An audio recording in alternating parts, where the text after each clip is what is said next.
he got hit with a slow, creeping illness that ate away at him piece by piece, turning every day into a quiet battle he couldn't win. The only thing keeping him going was a strategy game he played non-stop, losing himself in its world just to forget the pain. He kept playing till the very end, right up to his final breath, but death didn't take him away. Instead, he opened his eyes inside that same world he used to escape to, now completely powerless, no strength, no skills, just him alone in a kingdom of ruins.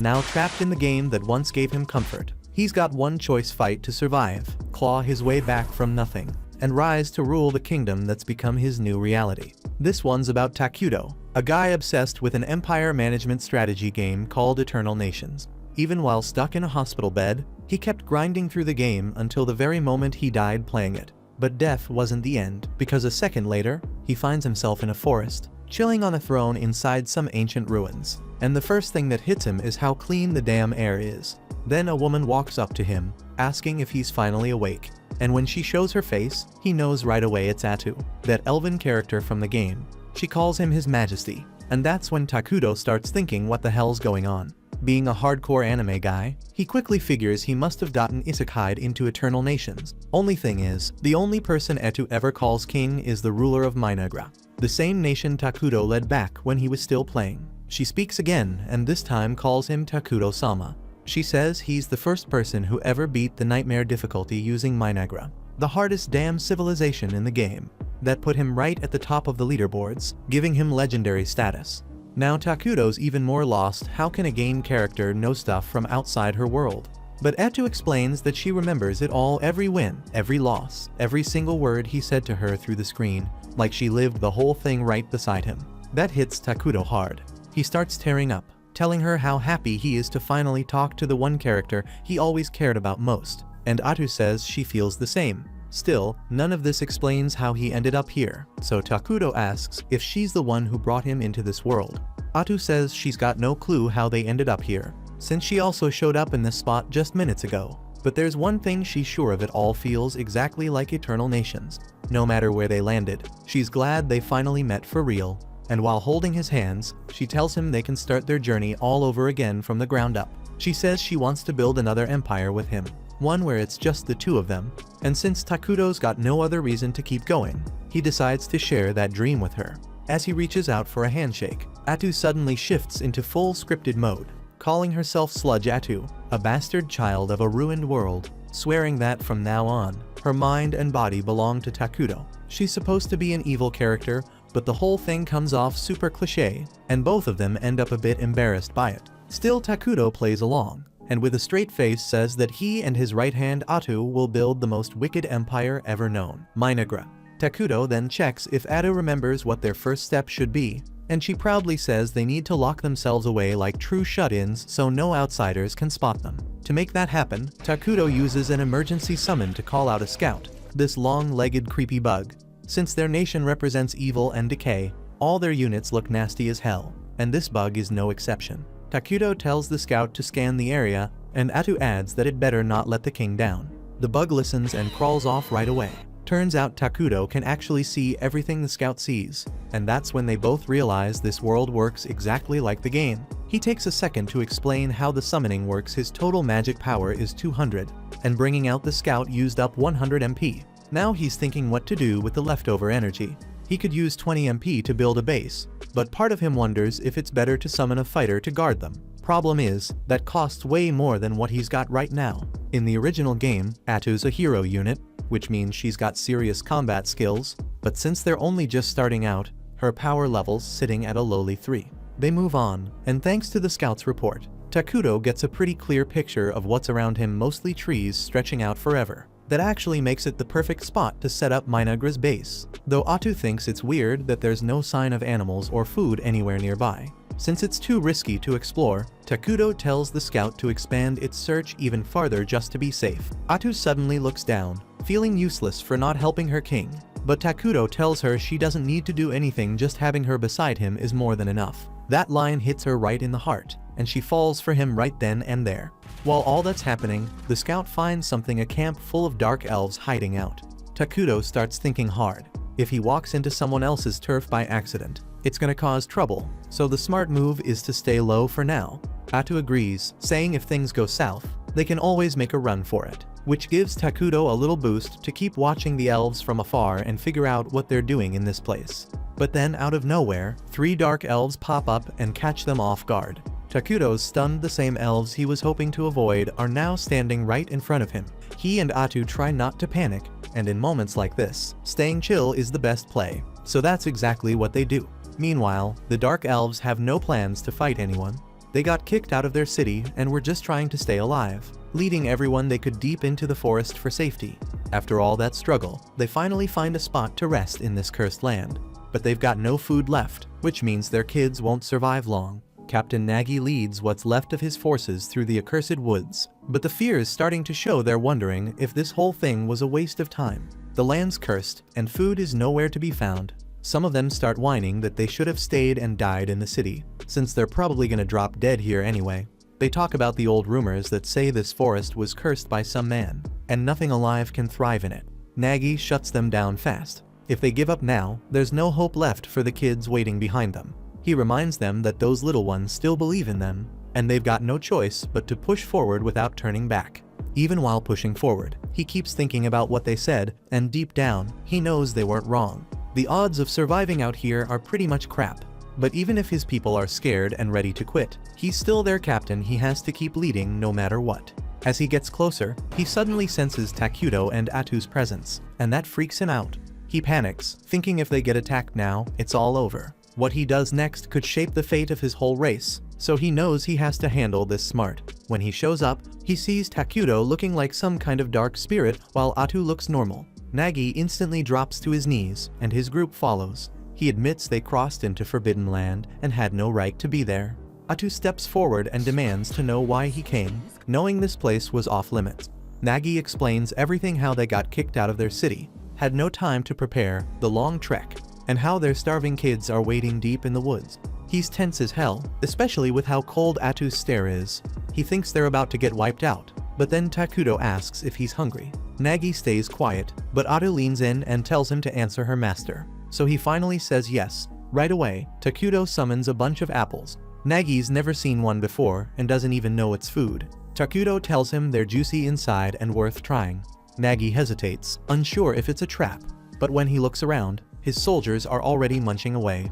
Atu tells him to eat, but he's still stuck. Then Takuto drops some pears too, and now Nagi starts doubting the guy. Nobody ever treats dark elves with kindness. They're used to getting kicked around, so getting help this easy feels off. He tells Takuto he'd rather take the food back to his kids in the forest. Before he can finish, Takuto drops even more fruit in front of him. Nagi's stunned and grateful. Back in the forest, the kids are barely hanging on, just praying for a miracle. That's when they catch a familiar scent, and it hits them. Nagi and the others are back. Not just back, but loaded with food and something they hadn't had in a while: hope. Nagi tells them to get ready to feast, and everyone starts digging in. The starving kids finally eat, starting to recover. One elf asks Nagi where all this food came from, but he doesn't explain a thing. He just says fate smiled at them, though in his head, he can't stop thinking about that dark figure they met earlier. After the meal, everyone gets some solid sleep, while Nagi stays by the fire, keeping watch and turning thoughts over in his head. That's when Elder Molter steps in and pulls him out of it. He thanks him for everything, but says the fruit tasted like nothing he's had in 200 years. Nagi agrees, says it felt strange when he ate it too. Molter asks where it came from, and Nagi tells him they met a legend in the cursed forest. Says they wandered in and ended up face to face with something unreal. Molter starts to wonder if it was the King of Ruins, that old tale about a shadow showing up when the world's too full, tearing it all down and drowning it in darkness. No one knows if it's real since nobody's ever seen it. Molter asks if Takuto gave that title to himself, but Nagi says the man never introduced himself, just spoke through his maid. Molter says a King of Ruins would never give something for free, then asks what Nagi gave in return. Nagi answers it was nothing, just pure kindness. Molter calls bullshit, says no dark force ever gives without a price. Nagi says he helped them with no catch, calls him the Great One. Molter argues that title doesn't fit someone like the King of Ruin, but Nagi stands firm. The man helped them when no one else would. Nagi wonders if they should have died instead of accepting help, but Molter sighs and says maybe he's right. When the time comes to repay that debt, Molter will do the talking, so no one else needs to worry. Nagi watches his people sleep and wonders when they'll finally rest without fear. At the same time, Atu's furious Takuto wasted mana feeding strangers. She snaps at him, clearly pissed. He tries to say he felt bad for them. She's shocked, reminding him they've got no clue what kind of future awaits Minagra, or how much they'll have to fight. She calls it reckless, then backs off, saying she shouldn't have spoken like that to her king. But Takuto reminds her he can't survive here without her. They're a team, he admits when the elves showed up. He froze, maybe because he's awkward around people. Atu hadn't noticed, thought he was just acting the part, speaking through her like some true king. They tease each other for a bit until his pet returns with the latest report. The next morning, Nagi gets set to go see Takuto again, and Elder Molter stops him, asking if he's really ready to stand before the king. He says since they already took food from the Dark King, they should be ready to pay whatever price he puts on that kindness. Nagi pushes back, says Takuto never asked for anything. But Molter says that's just how things work. Evil doesn't help for free. There's always a catch somewhere. Still, he agrees they've got no choice but to rely on Takuto, since nowhere else is safe for them now. They both head toward Takuto, not knowing his insect scout's been spying on them the whole time. Takuto pulls the bug back to report, and once he finds out the elves are on their way, he just hopes they grab the leftover food and leave without making it awkward. He starts to freak out a little, says he's bad at talking and doesn't know how to deal with this kind of stuff. Atu steps in, says she'll handle it, and reminds him it's better this way. The elves need to see they're not even worthy of speaking to their king. Soon after, Molter and Nagi arrive, and the old elf throws out some fancy greeting, thanking Takuto for the food he gave their people. Then he asks if they can know the name of the one who helped them. With a nod from Takuto, Atu gives them the name, declaring him as the Dark King of Ruin. That hits them hard, confirming every fear they had. Atu then tells them to take the food and move along. It won't last long anyway, so no reason to stick around. But Molter says he wants to give something back for the help they got. He asks what they can offer in return. Atu shuts that down real quick, tells them they probably don't have anything that would please her king, so they shouldn't even try. Then she looks them over and asks if they honestly think they have anything valuable left. Molter hesitates, knowing deep down they've got nothing worth offering. Atu catches that pause and shoots him a cold glare, asking if he's planning something. Molter starts losing it, and Takuto can tell things are going downhill fast. He calls over Atu to talk, and she's clearly not having it, says he's going way too soft. To her, those two clowns don't even know how to negotiate, and if this keeps up, they'll end up dragging him down. She throws out the idea of wiping them all out and lining their heads up on pillars like decorations. Takuto tells her to stop acting like she's about to turn the place into a Halloween attraction. He says the elves clearly want peace, and they're trying to repay him out of respect. He suggests asking for something they can offer instead of handing out food for free. Says that'll keep things balanced between both sides. Atu rolls her eyes but agrees, then turns to the elves and announces that her king will accept their offerings. When Molter's face eases up, both Takuto and Atu realize how nervous he really was. Dude legit thought Takuto was one of those bloodthirsty villains. Atu calls him out for that, but then freezes, not sure what to even ask in return. That's when Takuto gets an idea and tells her to ask them for information about the world outside. Molter lights up and swears he'll tell Takuto everything he's seen and heard out there. Atu nods, then adds that once he's done, he and his people gotta pack up and leave the forest. That hits hard, and both he and Nagi flinch at the order. They say they'd prefer to stay under Takuto's protection, but Atu shuts that down real quick, says if they're serious about surviving, they'd better stop acting greedy. Nagi tries to speak, but Molter shuts him up, says the king gave an order and they're gonna follow it. They start heading off, but Takuto watches them go and feels that not in his gut something about it doesn't sit right.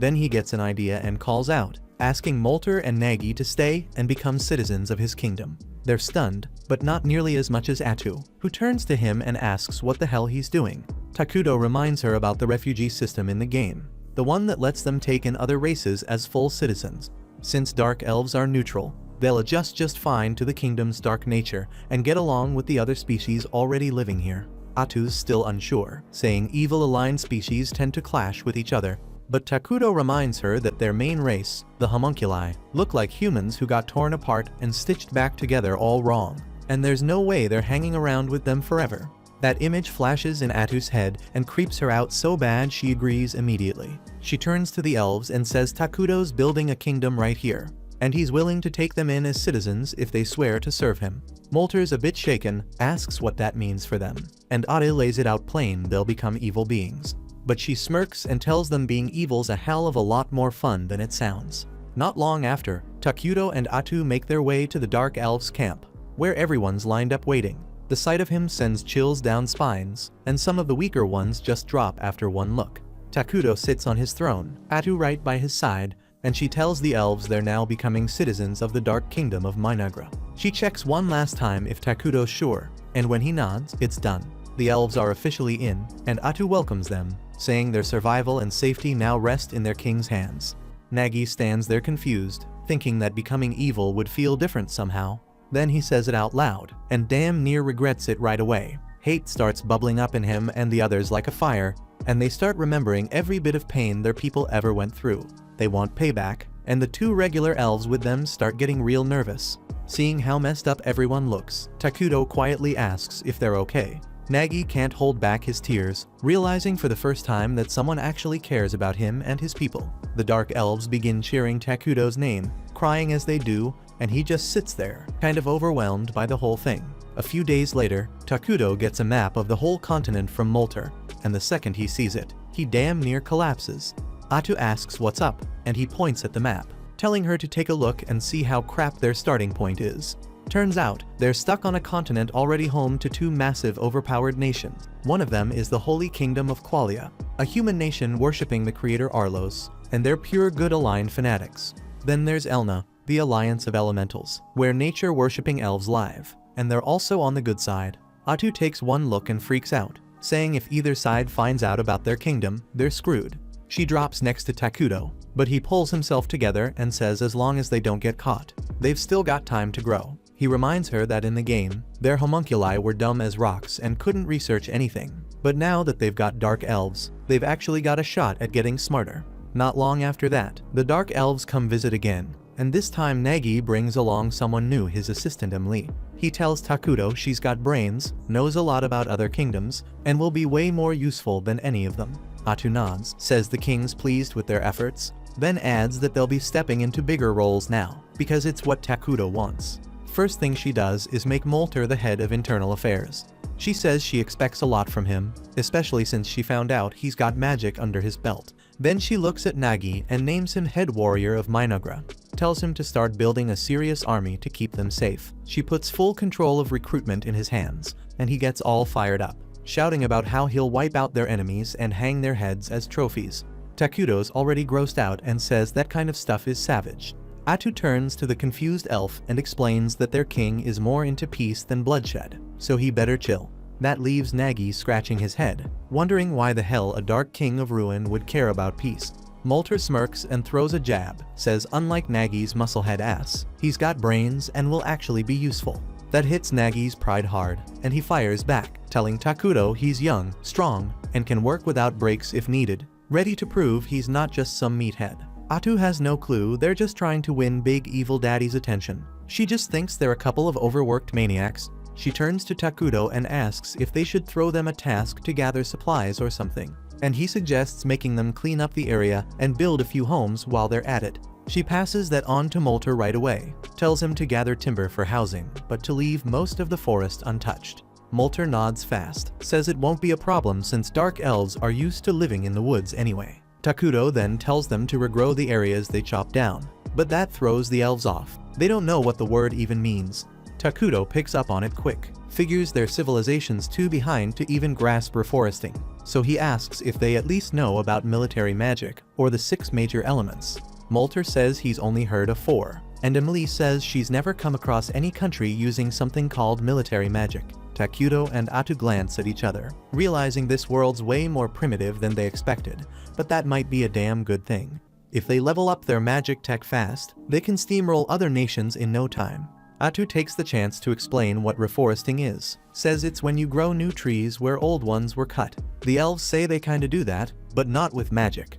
Atu grins and starts making stuff up, saying reforesting uses 6 elements to speed up the process, then shamelessly gives Takuto credit like he invented it. She keeps hyping him up, says he's the genius behind those tasty fruits they ate, and adds that grapes are her absolute favorite.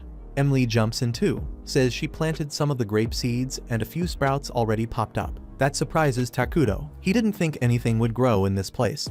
But then it hits him if he can magically recreate earth fruits here. Maybe he can make other stuff too.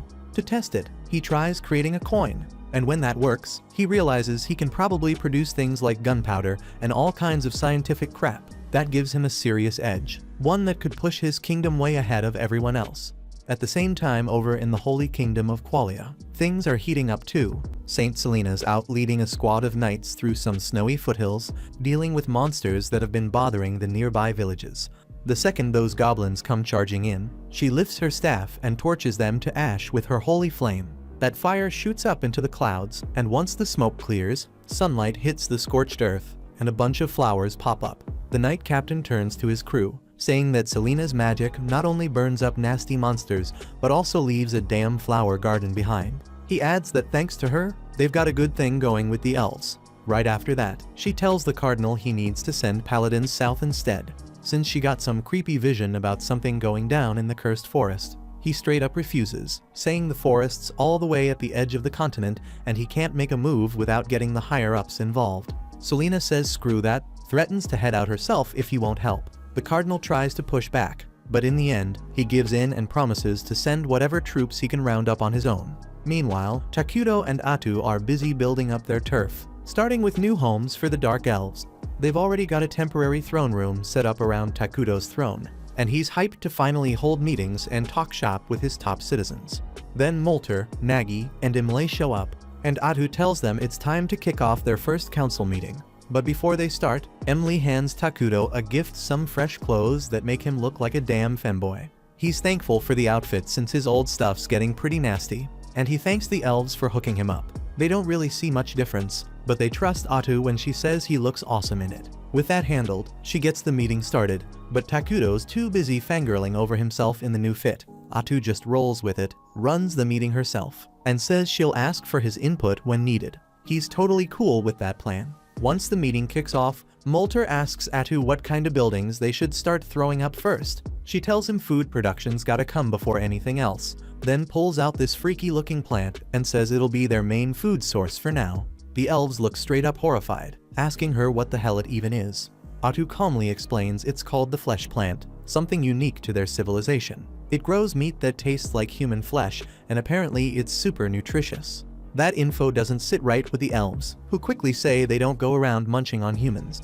Atu laughs it off, telling them this is just a temporary thing till they get better options growing. Then she says they also need to set up storage buildings and supply sheds near the farms. Emily jumps in and volunteers to handle that part. Next on Atu's list is research, because she says small nations like theirs gotta get smarter if they want to survive. Molter asks what kind of tech they should look into, and she tells him to focus on magic technology. Takuto lights up at the idea, and Molter says he's all in, ready to impress as a mage. He wants to know exactly what to work on, so Atu breaks it down: military magic. She explains regular spells only hit a few targets, but advanced combat magic can wipe out whole cities and reshape the battlefield. She tells Molter to gather all the talented elven mages and get cracking on that research. He's fired up about creating magic that's never existed before. Then Atu shifts the convo to military strategy, and Nagi perks up since it's finally his turn. But Takuto shuts it down fast, saying they're not about to dump resources into building a massive army. Atu backs him up, pointing out that armies cost a fortune and don't give anything back when there's no war going on. Nagi pushes back, saying their forces aren't even strong enough to protect Takuto right now. Molter jumps in too, reminding them that both he and Nagi have bounties on their heads, and it's only a matter of time before enemies come knocking. Takuto hears them out and says he's got a better idea: he's gonna create a hero to defend them. Atu agrees, saying heroes might be expensive to summon, but they don't need maintenance, which makes them a damn good deal for where the kingdom's at. The elves have no idea what a hero even is, so Atu breaks it down: heroes are insanely powerful beings that serve right under the king. She explains there are certain conditions to summon each one, but she's pretty sure they'll be able to summon their first hero soon. Takuto's all fired up about it. He starts thinking about how everything in this world runs on mana, and the only way a kingdom can generate mana is through its people. The happier the people, the more mana they produce, and Takuto swears he's gonna turn his kingdom into the happiest place on the damn planet. Over in the Holy Kingdom of Qualia, a junior paladin named Lornias gets picked to join a team headed to the Cursed Forest. He's got a senior paladin tagging along named Wordle, and that guy's favorite hobby is messing with Lornias, who's always way too stiff and formal. Wordle grumbles that the team's way too small, just 2 paladins and a few hired swords. He says the church should take Selena's warning a lot more seriously. Lornias agrees deep down, but he also knows better than to question the higher-ups. If this mission goes well, they'll be heroes. But if it fails, you can bet your ass all the blame's landing square on him. Back in Minagra, Takuto's checking out how things are going with his kingdom. Seeing it all unfold in front of him hits different. He's used to watching the early stages of his civilization from behind a screen. But now he's living it. Emily gives him the full tour, explaining how dark elves are known for building homes in trees. But right now the construction's going slow because they're putting their energy into growing flesh trees. Those trees are thriving though, and the storage sheds and management facilities are already up and running. She also tells him they found a freshwater spring nearby, and they're working on figuring out how to pull water from it. Over in the new research building, Molter and the other mages are grinding hard on the magic tech stuff. Takuto's happy to hear everything's running smooth. But what gets him even more hyped is knowing the elves are taking initiative, trying to find water and improve things themselves. He mentions how much better they look now compared to when they first arrived back. Then they were tired and broken, but now they look alive. Emily starts tearing up when she hears that, crying right in front of him. Takuto freaks out a little, not sure what to do, but she pulls herself together and keeps the tour going. She takes them over to the flesh tree farm next, saying that thanks to the tools Takuto provided, they're almost ready for their first harvest. Then she shows them the water source the elves found earlier, but the whole vibe around it feels off this time. The water's gone dark, and Emily looks bummed out, thinking it's probably ruined now. Before Etu can step in, Molter and Nagi show up to check it out too. They agree with Imle it looks pretty damn unusable, but Atu walks up, takes a sip without hesitation, and tells them it's perfectly fine to drink. She explains the change is because this area is now part of Minagra, thanks to something called the Cursed Terrain. Takuto tells the elves to take a deep breath, and suddenly they feel clear-headed and full of energy. Atu breaks it down: Cursed Terrain boosts beings with evil alignment, while weakening neutral or good aligned ones. Since the Dark Elves are part of Minagra now, they're considered evil, which means this water is totally safe for them. Nagi drinks some himself to confirm it, and Atu adds that pretty soon, the entire forest will be under Cursed Terrain too. Takuto, though, isn't completely sold. He points out that the terrain change makes the forest look way too obvious. Molter agrees, saying once the whole place turns dark and eerie, enemies will be able to spot them from miles away. Nagi takes this chance to push for building an army again, but Atu and Takuto shut that down, reminding him they've got a hero on the way. Molter still doesn't fully get what a hero even is, so Atu figures it's time for a demonstration. Without warning, she sprouts shadowy tentacles from her back and slices through a bunch of nearby trees like they're nothing. Then she tells them she's a hero herself, and even though this is only 1% of her actual power, she could wipe out entire armies with ease. Takuto proudly tells the stunned elves that heroes are the real deal. They keep leveling up on their own, even if they don't lift a damn finger. But then he scolds Atu for going overboard with the whole tree cutting thing and tells her to clean it up later.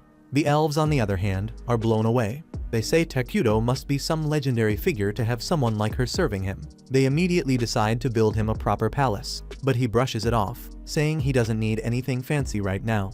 The elves insist though, saying their king shouldn't be living in the same wooden homes as them. Atu backs them up too, telling Takuto that building a palace will lift the people's spirits, and that alone makes it worth it. Takuto gives in telling them he wants a flying fortress someday, but for now a regular palace will do just fine. While that mess is unfolding, the investigation squad led by Lornias and Wordle finally starts making their way south toward the cursed forests. Wordle's still grumbling about how damn tiny their squad is, but Lornias shuts him down, saying this is literally the best the Empire could spare.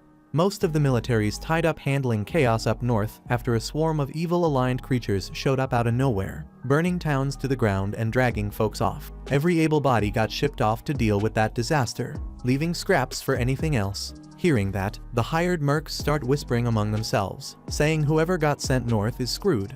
Even if the money was tempting, they're glad as hell they didn't pull that job, especially with the rumor going around about some psycho witch being behind it all. They want no part in anything involving witches. Lornia's curious about this rumor, pulls aside one of the mercs, a dude named Bargo, and asks what he knows. Bargo says people are saying a single witch is stirring up all that northern madness. But Lornias doesn't buy it, saying there's no way in hell one person could control that many monsters. Bargo nods fast, saying it's probably some cult crap instead. But then Wordle cuts in telling Bargo to shut his damn mouth before he jinxes them all. Lornias instantly snaps at Wordle, catching the guy sneaking another drink on the job. He starts chewing him out, reminding him that as paladins serving their gods, so alcohol's off limits. Wordle brushes him off, offering to argue theology right then and there, but loses interest the second a waitress drops off more booze. He starts flirting without a care in the world. Bargo turns back to Lornia's, asking why the Empire even bothered sending 2 paladins down this far. He admits he's worried there's another witch involved, and says straight up that if that's true, he and his guys are bouncing before things go sideways. Lornias tells him he doesn't know all the details either, but Wordle jumps in again looking smug as hell. Turns out he squeezed some info from his new waitress friend. Apparently a bunch of dark elves recently ran into the cursed forests, and the higher-ups want someone to keep tabs on them. That puts Bargo at ease, says they better deal with those bastards quick. Dark elves are infamous for nasty curses and sneaky assassinations. Lornias agrees completely, saying if they ignore the dark elves now, it's only gonna come back and bite them harder later. But Wordle tells him to chill, reminding him this mission is recon only. If things start going south, they're packing it in and getting the hell out. Lornias, ever the hard-headed holy warrior, says that's not how they roll. If evil shows its face, they crush it, retreats, never on the damn table for a real paladin. Wordle throws a sharp look at Lornias, telling him to quit chasing damn glory and only draw his blade when it actually matters. Not every damn time there's a whiff of danger. He reminds him they've all got folks back home, including him, so they better think twice before throwing their lives away like it's nothing. Back in Minagra, the first batch of flesh tree fruit is finally ripe and stacked high on a huge altar in the middle of town. Takuto stands in front of the pile while the dark elves surround him, eyes glued to the scene, waiting to see what kind of madness their king's about to pull. Without a word, Takuto pumps his mana into the fruit, and right there in front of everyone, it twists and mutates into one massive bug monster. The elves lose it, jaws dropping as they watch him literally bring a creature to life out of thin air. Atu instantly starts hyping him up, shouting that this miracle ain't even 1% of what their king can do. She tells them if they keep worshipping him like they should, he'll grow even stronger and pull off things way crazier than this. The crowd erupts, cheering their king like he's a god. Later on, Takuto slumps back onto his throne, feeling relieved he managed to trade fruit for a monster. It was a standard feature in the old game, but it still blows his mind how any of this actually works in the real world. Atu, chill as always, says screw the logic, they've got a working system now, and they can crank out more creatures to build the kingdom up. She's fired up and says it's time to kick off the next phase. Takuto agrees, saying he'll summon a hero as soon as they've stored up enough mana to do it right. Atu leans in, curious who he has in mind, and he tells her he's thinking of Isla, queen of the bugs.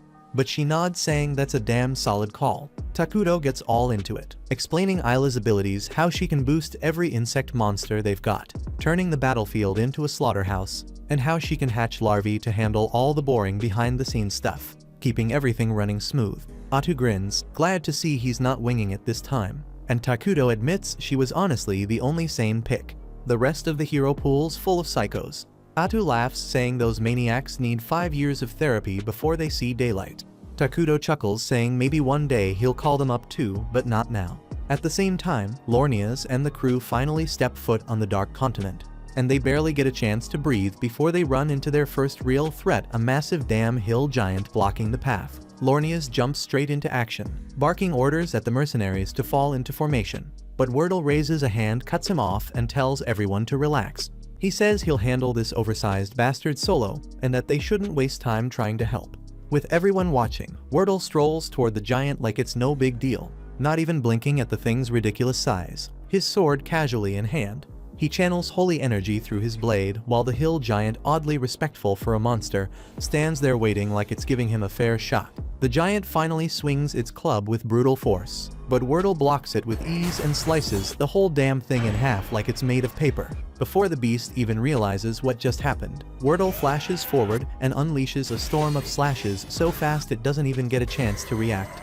The giant drops like a sack of rocks.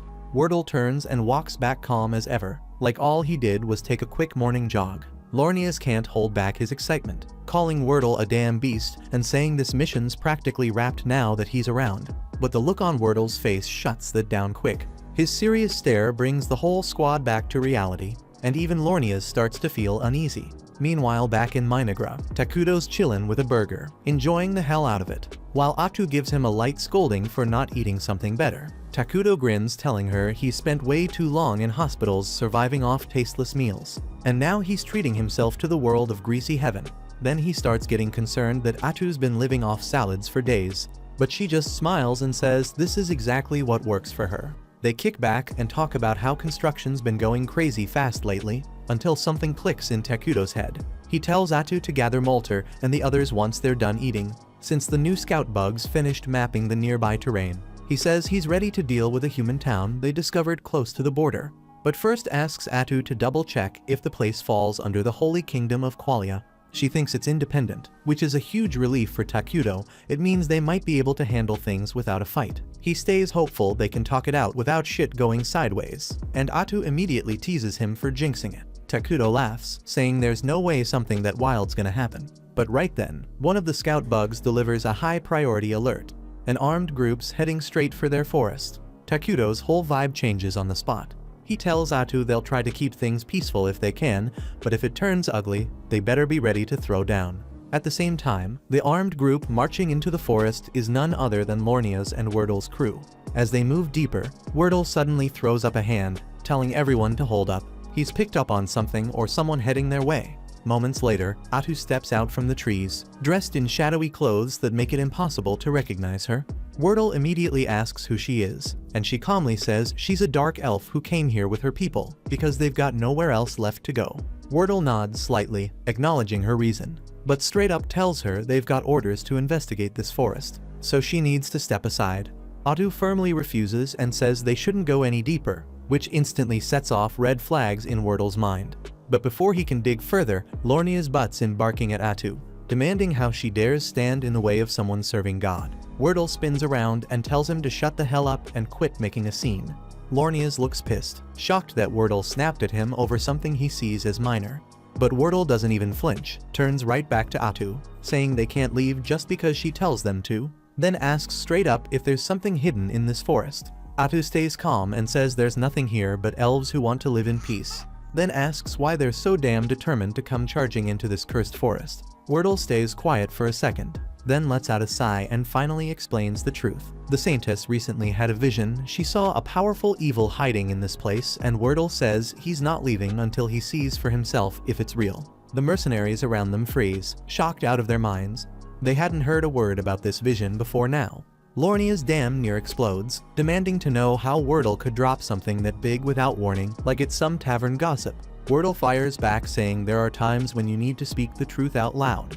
But Lornia's looks like he's about to pop a vein, yelling that Wordle's way out of line, and even a top-tier paladin doesn't get to reveal divine prophecies without permission from above. But then Wordle politely asks Atu if they can at least take a quick look around inside, trying to keep things from spiraling. That's when her whole vibe suddenly flips.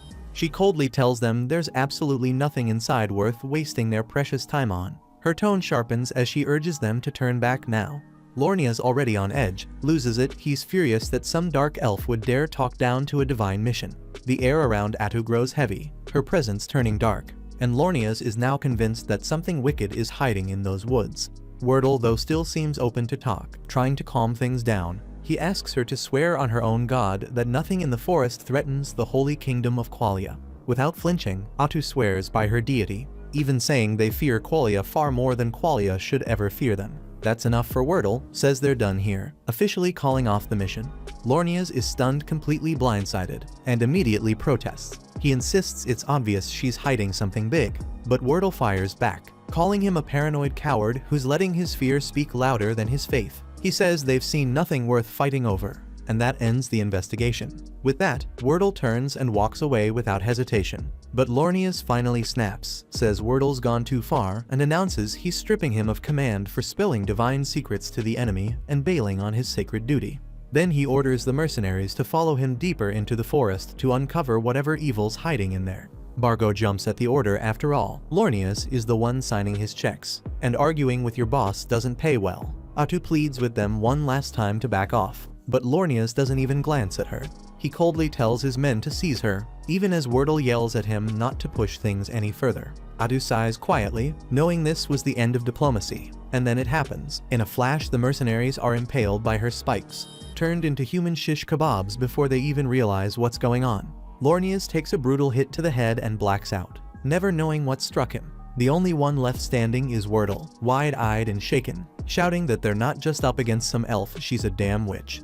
Then Atu calmly steps forward, dropping her disguise and saying it's a shame things had to end like this. Peace was never really an option. Turns out more of them are still breathing. So Wordle yells for someone to hurry and report this back to the kingdom. But Bargo cuts him off, says all their messengers were already wiped out by Atu, and the mercenaries who barely survived aren't quick enough to outrun her now, especially with Atu ready to rip anyone apart. Wordle calls everyone to arms because at this point, they've got no choice but to fight. He orders the mercenaries to fire everything they've got, so they unload all their arrows straight at Atu. But she deflects every single shot without breaking a sweat, leaving her completely untouched. Meanwhile, the last thing Wordle wanted was to get tangled up with someone as dangerous as Atu, and she's just as irritated as he is. Atu makes it crystal clear this is all on Lornias, because she would have gladly let them walk if they'd just backed off from the forest peacefully. But Lornias had to act all righteous, forcing her to kill him now. Lornias finally gets how badly he messed things up, so he's ready to listen and turns to Wordle, asking if he has any idea what Atu actually is. Wordle admits he had a hunchback when they first met her. That's exactly why he wanted to avoid this fight. But now that he's seen her real form up close, he's absolutely sure Atu must be a witch.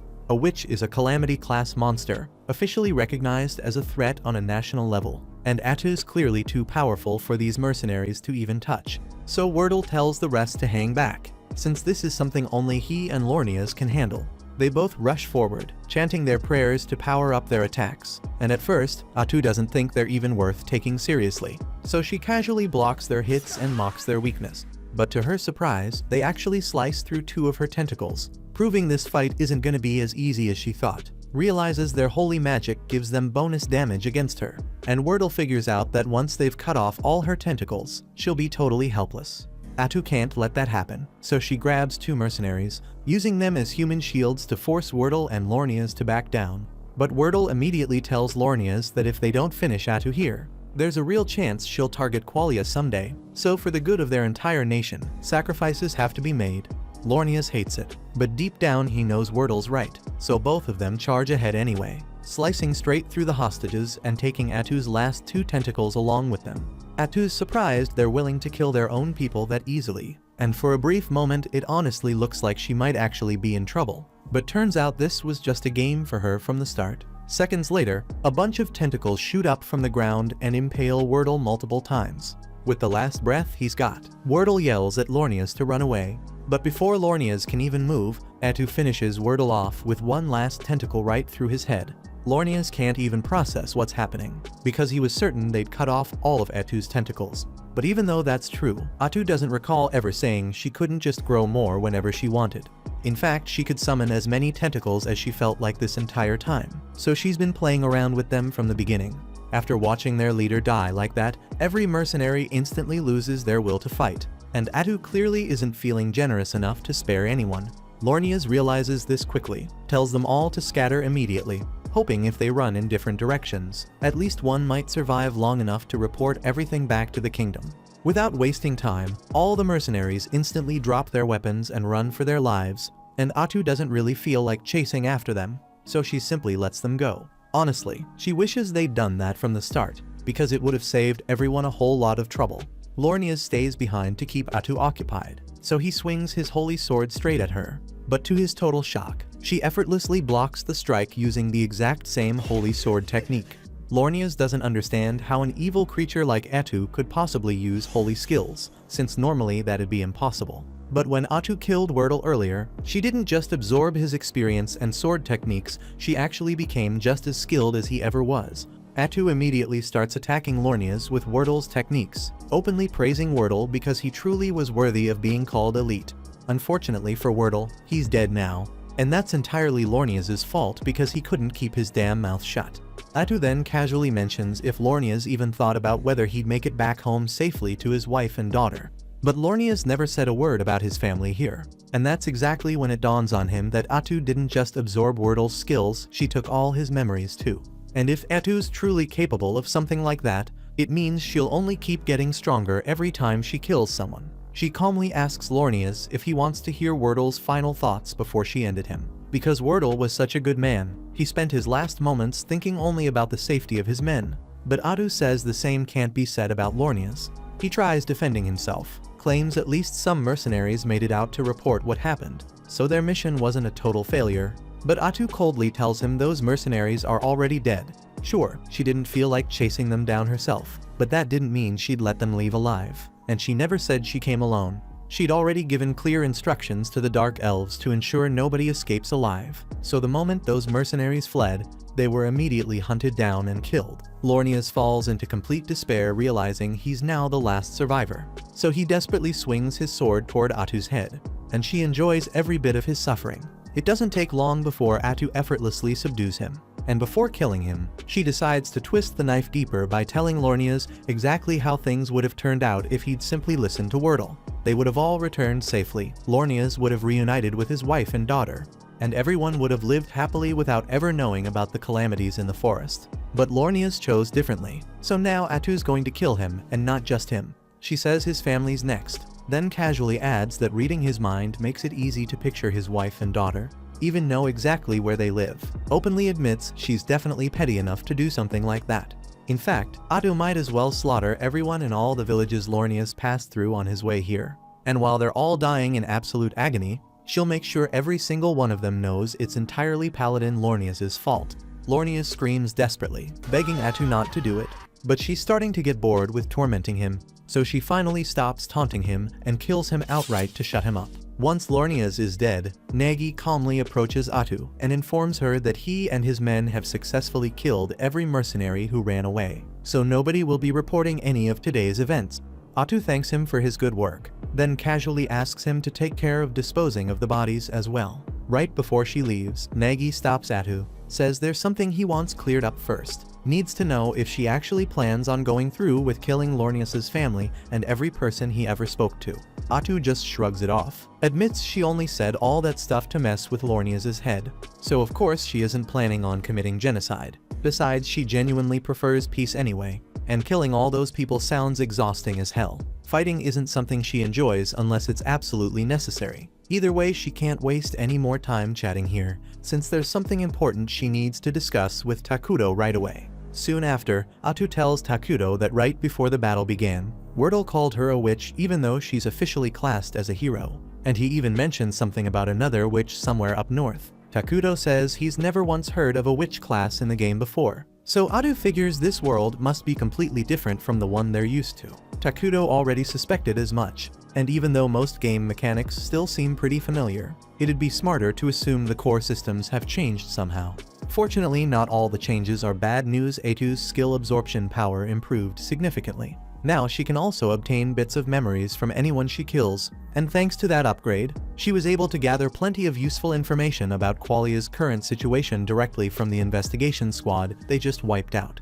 Luckily, the city of Qualia appears heavily preoccupied by the disturbance up north, meaning they won't have the resources to turn their full attention towards Minagra anytime soon. Still, the fact that the investigation squad suddenly vanished without a trace is bound to raise suspicion, forcing Qualia to take at least some action to figure out exactly what happened here. Takuto fully realizes that, but Qualia currently knows nothing about Minagra's existence, so as long as the leaders aren't complete idiots, he doubts they'll launch an attack right away. At the moment, he's far more concerned about whatever's going on with the northern disturbance and that which causing all the trouble. Atu already tried digging around in Wordle's memories for any additional info about witches, but unfortunately Wordle himself didn't know all that much. However, his memories did make one thing extremely clear.